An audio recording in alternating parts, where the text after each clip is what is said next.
पिता अपनी ससुराल अच्छे से संभाल रही होती है, तभी अपनी मोना भाभी की कॉल आती है और वो कविता को अपने मायके बुलाती है। तब कविता अपने जल्दी से मायके भागती है और अपने भाभी से कहती है, क्या हुआ भाभी, सब ठीक ठाक तो है ना? कोई परेशानी तो नहीं है? आप इतनी जल्दी जल्दी मुझे घर क्यों बुलाया? अरे कविता, वो क्या है ना, मुझे थोड़ा काम था।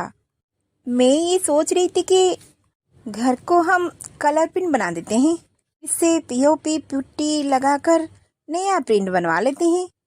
नया पेंट होने से अच्छा हो जाएगा ना घर हमारा। इसके बारे में तुम्हारा फैसला क्या है? इसीलिए मैंने तुझे बुलाया। अगर तुम हाँ करोगे तो आज ही हम इस घर की सारे सामान खाली करवा देंगे।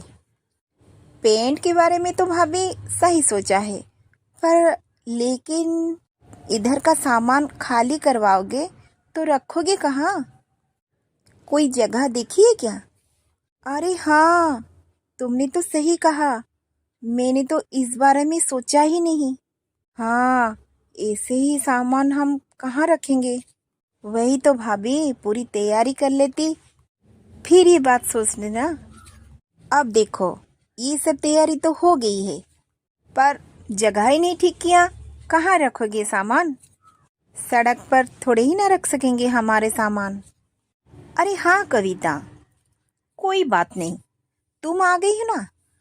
एक काम करो, तुम जाकर हमारे आस पड़ोस वालों से बात कर लो ना। कुछ दिनों के लिए वो हमारे सामान अपने घर में रखवा देंगे तो हो जाएगा। और तुम्हारी बात तो हर कोई मान ही लेता है। क्यों कविता, किस सोच में पड़ गई? तुम इतना तो कर सकती हो ना अपने मायके वालों के लिए। लेकिन भाभी, मैं अपना ससुराल का सारा काम छोड़ के आई हूँ। वहाँ भी तो मुझे सारा काम करना है। मैं ऐसे कैसे चली जाऊँ? और यहाँ पर तो पूरा दिन लग जाएगा। फिर वहाँ का काम कौन संभालेगा? अरे एक ही दिन की तो बात है। तुम भी ये क्या बोल रही हो? अरे मैं तुम जल्दी जल्दी करेंगे तो सब हो जाएगा। अरे इतना सोचो मत, बस तुम जाओ और पता करो कि हमारा सामान हम कहाँ रखें, बस।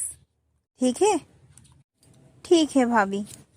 भाभी, आप इतना बोल रही हैं तो मैं कर ही देती हूँ। फिर ना उसके बाद हम जल्दी जल्दी से सामान रखवा देंगे।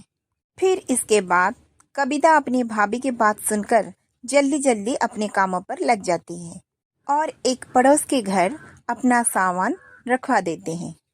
सारा काम निपटा कर तुरंत कविता जल्दी से अपने ससुराल जाती है, जहाँ उसकी सास उसकी इंतजार कर रही थी। कविता को घर आया देख कविता की सास उर्मिला कविता से कहती है, अरे बहू, मैं तेरा कब से इंतजार कर रही थी। कहाँ चली गई थी तू? अरे तुझे पता है ना, मैं तेरे बिना कहीं नहीं जाती। अरे तू कभी कभी मेरा बारे में तो सोच लिया कर। हर वक्त अपने मायके वालों के बारे में सोच ही रहती है। नहीं नहीं माँ जी, ऐसी बात नहीं है। वो क्या है ना, थोड़ा काम था वहाँ पर, इसलिए भाभी जी ने मुझे बुलाया था। अच्छा, क्या हुआ माँ जी, आपको कहीं बाहर जाना है क्या? अरे क्या बहू, भूल गई क्या? आज सब्जी लाना है हमें, तुझे याद नहीं? घर में कुछ भी सब्जी नहीं है, तो चल ना, चलते हैं।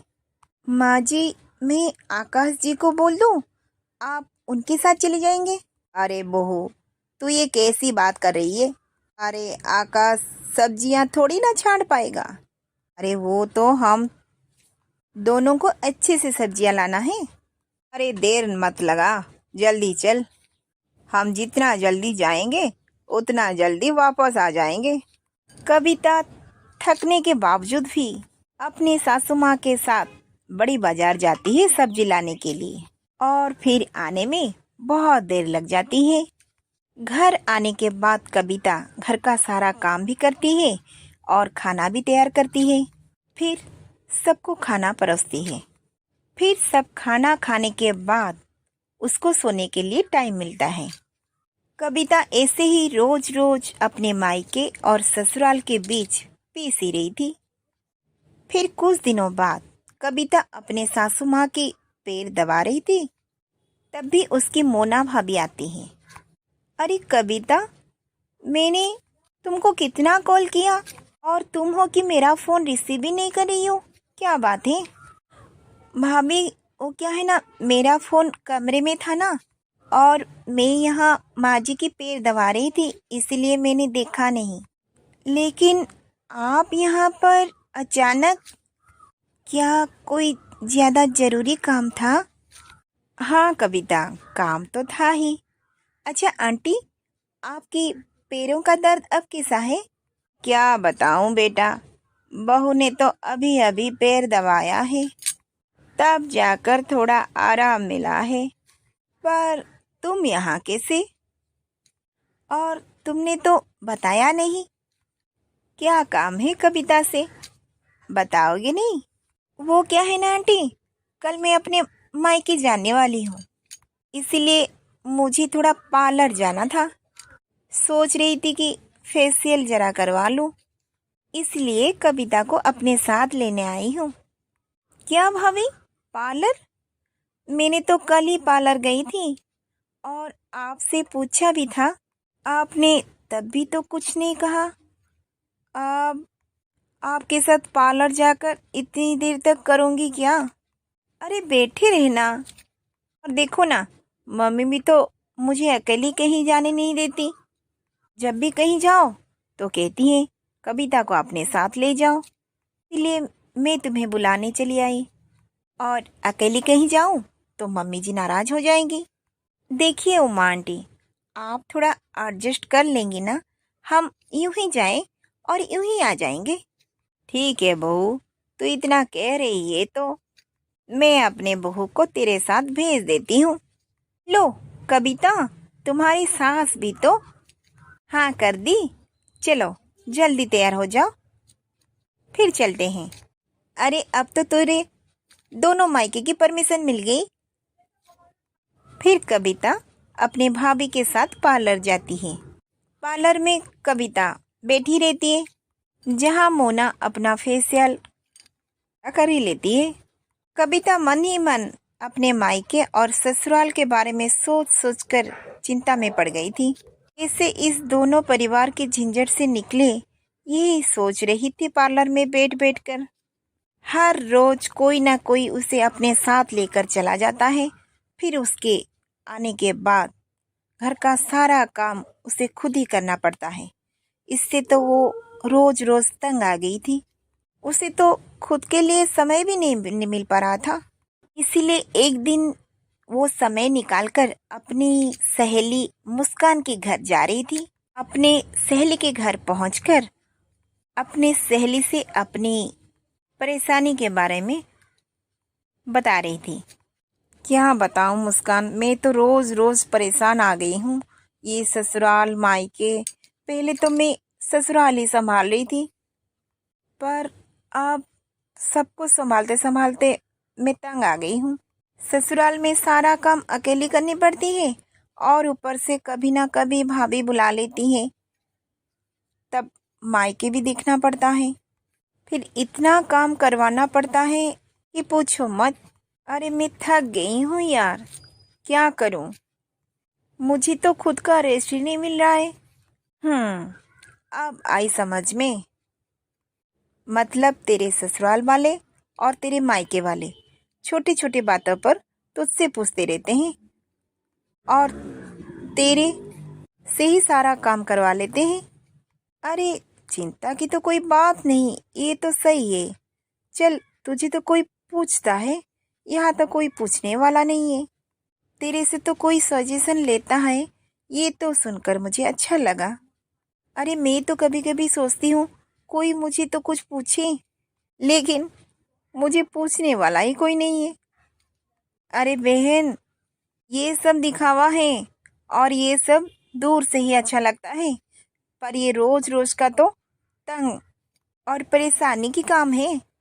तुम मेरी जगह होती तो तंग आ गई होती।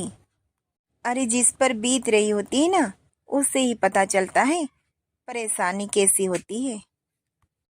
अरे पता है, मैं 2 मिनट के लिए बैठ ही नहीं सकती। जब देखो मेरे मायके वाले बुला लेते हैं और ससुराल वाले भाभी यूं ही फट से बुला लेंगी, जल्दी से आ जाओ, ये काम है वो काम है।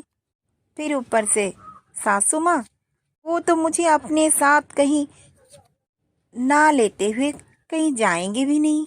सुई तक भी खरीदने खुद नहीं जाएंगे, मुझे ही साथ में लेके जाएंगे। अब तुम बताओ, इसे मैं क्या करूं? अरे बहुत आसान है, तू इतनी परेशान क्यों हो रही है? मना कर दे। अरे तुम मना करेगी तो तुझसे कोई जबरदस्ती थोड़ी ना करेगा। अरे यही तो दिक्कत है ना, मुझसे मना नहीं किया जाता। और कभी कोशिश कर लूँ ना मना करने की तो सब ताने देने शुरू हो जाएंगे।